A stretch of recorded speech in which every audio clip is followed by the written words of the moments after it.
Bismillahirrahmanirrahim. Assalamualaikum warahmatullahi wabarakatuh. Saya Fawaz Saufi bin Mak Mukhtar. Saya Abdul Rahman bin Maidin. Kami pelajar BDPP Amilan Oktober 2023 daripada kampus Perlis. Profesyen keguruan seringkali menjadi topik perbualan dalam kalangan masyarakat di Malaysia. Hal ini kerana terdapat beberapa isu yang berkaitan dengan etika perguruan dan juga hak asasi manusia. Oleh sebab itu, dalam video ini kami akan bincangkan berkaitan dengan dua isu, iaitu berkaitan dengan rasuah dan juga berkaitan dengan rasism dalam kalangan guru. Isu yang pertama yang akan dibincangkan ialah isu rasuah. Rasuah merupakan satu perbuatan yang keji yang mendatangkan mudarat. Rasuah juga merupakan satu penyebab kepada kemunduran sesebuah negara. Berdasarkan data yang dikeluarkan oleh Transparency International Malaysia, indeks persepsi rasuah di Malaysia berada pada mata 47 pada tahun 2022 dan meningkat pada mata 50 pada tahun 2023. Manakala unjuran daripada Suruhanjaya Pencegahan Rasuah Malaysia SPRM mengatakan bahawa golongan penjawat awam merupakan kalangan golongan yang tertinggi di dalam masalah rasuah. Rasuah ialah satu masalah yang berlaku ini mencemarkan profesyen perkhidmatan awam. Masalah rasuah juga berlaku dalam kalangan profesyen keguruan. Walaupun jumlah kes yang dilaporkan mengenai kesalahan rasuah di dalam profesyen keguruan adalah jumlah yang sedikit, itu telah menyebabkan profesyen keguruan terpalit dengan noda-noda yang kotor ini. Baik, sekarang apakah yang dimaksudkan dengan rasuah?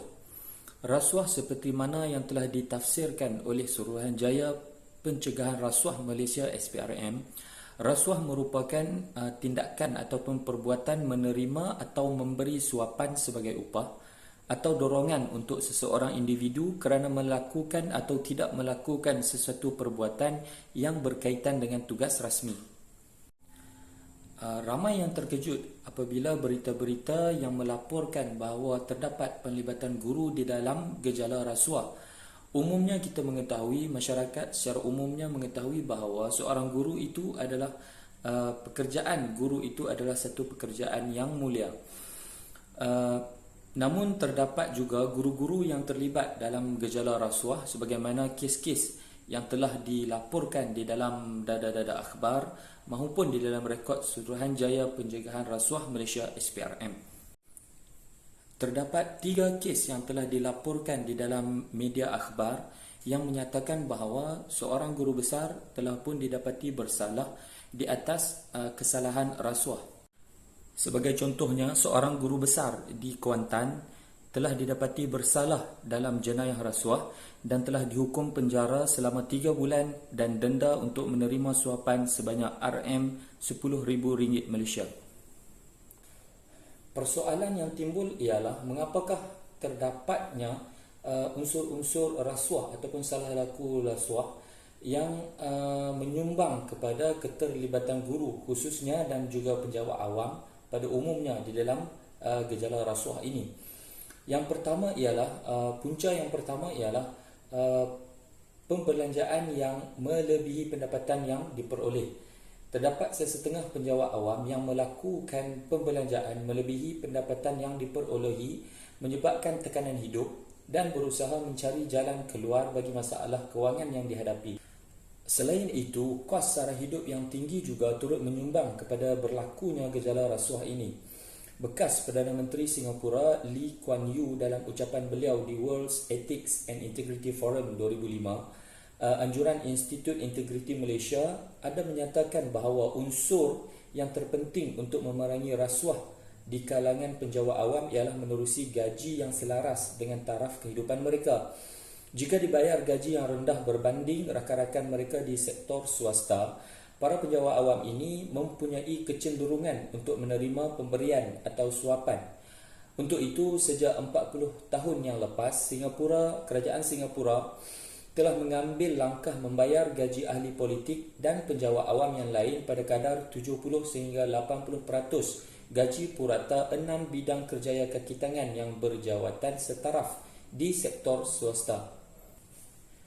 Selain itu, kelemahan dalam pentadbiran juga adalah merupakan punca berlakunya gejala rasuah dalam kalangan penjawat awam.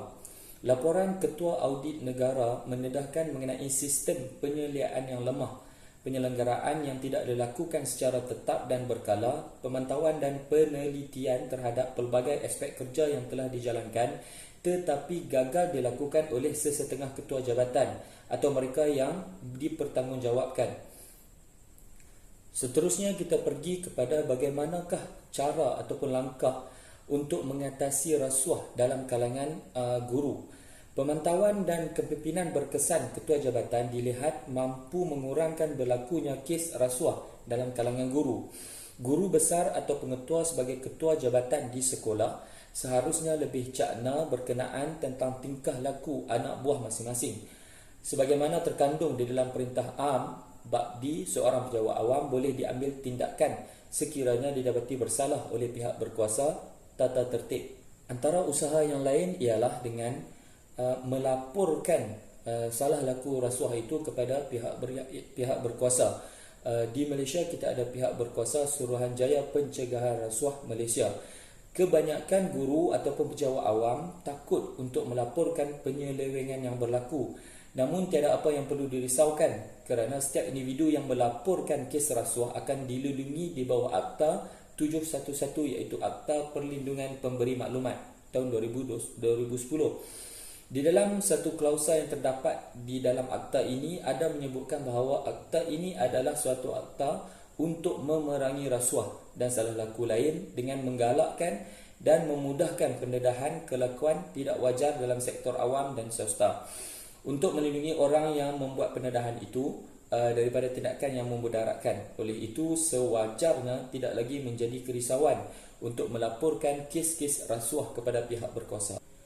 Apakah risiko yang akan diterima oleh seorang guru apabila seorang guru itu didapati bersalah melakukan gejala rasuah? Menurut Suruhanjaya Pencegahan Rasuah Malaysia SPRM, di dalam akta di bawah SPRM meminta atau menerima rasuah di bawah Seksyen 16 17(a) Akta SPRM 2009 ataupun memberi suapan di bawah Seksyen 17 dalam kurungan B Akta SPRM 2009 ataupun mengemukakan tuntutan palsu Seksyen 18 Akta SPRM 2009 dan juga salah guna kuasa. Jika seorang guru itu didapati bersalah melakukan mana-mana 4 kesalahan yang telah dinyatakan sebentar tadi, seorang guru itu boleh didakwa di bawah Akta SPRM tahun 2009 Akta 694 iaitu penjara maksimum selama 20 tahun ataupun denda 5 kali ganda nilai suapan atau ringgit Malaysia 10,000 atau mana-mana yang lebih tinggi daripada nilai tersebut. Selain dikenakan tindakan mahkamah, seorang guru yang terlibat dalam mana-mana prosiding jenayah dan disabitkan sebagai bersalah juga akan menerima tindakan tata tertib daripada pihak berkuasa tata tertib berdasarkan apa yang termaktub di dalam Perintah Am Bab D. Menurut Perintah Am Bab D, Peraturan 45 telah menetapkan bahawa jika pegawai disabitkan oleh mahkamah, pihak berkuasa tata tertib yang berkuasa untuk mengenakan hukuman buang kerja atau turun pangkat hendaklah sama ada atau tidak pegawai itu merayu terhadap sabitan itu. Menggantung pegawai itu daripada menjalankan tugasnya berkuat kuasa mula dari tarikh sabitannya sementara menunggu pihak berkuasa tata tertib. Di bawah Peraturan 29, pegawai tidak berhak menerima apa-apa emolumen sepanjang penggantungan kerja. Selain itu, di bawah peraturan yang sama juga, penamatan daripada perkhidmatan juga boleh dikenakan kepada seorang guru tersebut. Seterusnya, isu yang kita akan bincangkan adalah berkaitan dengan racism ataupun berkaitan dengan perkauman. Seperti yang kita tahu, guru adalah ejen sosialisasi di mana guru merupakan aset yang sangat penting dalam membentuk perpaduan dalam kalangan masyarakat bermula sejak di bangku sekolah lagi. Namun begitu, terdapat beberapa kes terpencil di mana terdapat rasis ataupun isu perkauman dalam kalangan guru. Perkara ini walaupun dianggap sebagai kes terpencil, namun kesan ataupun impak daripada isu ini adalah sangat besar kepada bidang pendidikan. Oleh sebab itu, kita perlu memberi perhatian yang khusus berkaitan dengan isu ini. Sebelum kita meneliti lebih lanjut berkaitan dengan isu ini, adalah baik bagi kita untuk mengetahui punca ataupun faktor-faktor yang membawa kepada isu perkauman dalam kalangan guru. Faktor yang pertama adalah berkaitan dengan keadaan guru itu sendiri, pengalaman guru itu sendiri, di mana guru itu membesar dalam kalangan keluarga ataupun persekitaran yang menekankan isu perkauman. Walaupun dari segi zahir kita lihat masyarakat di Malaysia kurang berkaitan dengan isu perkauman ini, namun tidak dinafikan masih terdapat segelintir masyarakat kita, masyarakat di Malaysia yang mana menekankan isu perkauman dalam keluarga mereka. Guru yang membesar dalam kalangan persekitaran yang begini sedikit sebanyak akan terkesan dengan perkara ini. Dan isu perkauman ataupun sifat perkauman ini akan terterak dalam diri mereka secara tidak langsung. Seterusnya, faktor yang kedua adalah berkaitan dengan guru tiada pegangan yang kuat untuk menghadapi hasutan daripada pihak luar. Seperti yang kita tahu, media masa hari ini penuh dengan pelbagai isu-isu berkaitan dengan perkauman, sentiasa meniupkan api perkauman. Jadi guru yang tidak dapat menangani emosi mereka akan terkesan dengan perkara ini.